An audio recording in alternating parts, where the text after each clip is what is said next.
In this video we're going to learn to simplify and convert fractions.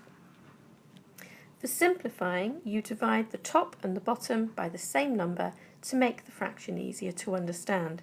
If somebody were to say to you you're going to eat 36/48 of a pizza, you might find that difficult to visualise, whereas if you simplify that fraction, your visualisation will be much easier.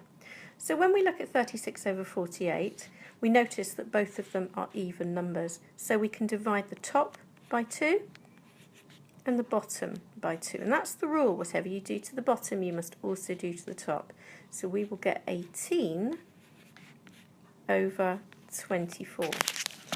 Now we haven't finished simplifying yet. We can simplify again. We can divide the top and the bottom by 2 again, and that will give us 9 over 12.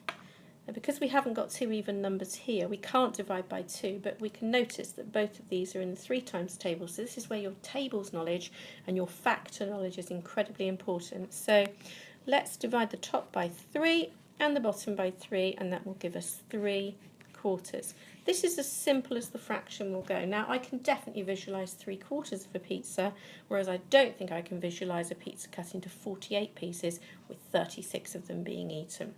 When you practice and become more accomplished at these, you'll start to notice higher factors of both of the numbers. So for example, if we go back to 36/48, I can spot that both of those are in the 6 times table. So if I divide by 6, I will get 6 over 8, and then I can simplify again, dividing the top and the bottom by 2 to give me once again 3/4. It's just a little bit of a shortcut that means I'm doing 2 stages rather than 3. When you become very accomplished at these, you'll be able to spot the highest factor that goes into both numbers. Because I know my 12 times table, I know 36 and 48 are both in the 12s, so I divide the top by 12 and the bottom by 12, which will take me straight to 3/4, a much more efficient method. When we move on to converting, instead of dividing the top and the bottom by one of the factors, we're going to multiply the top and the bottom by the same number. Remember, whatever you do to the bottom, you must also do to the top.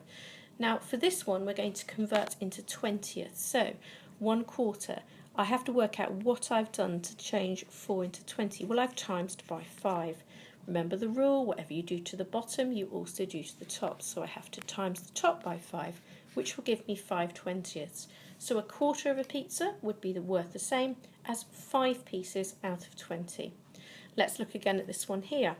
1/4, we have to convert that into 28. Well, what have I done to the bottom? I've times by 7. Remember the rule, whatever you do to the bottom, you also have to do to the top, which will give you 7/28. Now for the final one, I've put the top number in the numerator, but I've missed out the denominator. But we can use the same rule. What have I done to the numerator? I've times by 10, so I do the same to the denominator, times by 10, and that will give me 10 out of 40. All of these are converting to give you equivalent fractions. This is going to be very helpful when you go on to adding and subtracting fractions in videos E4 and E5.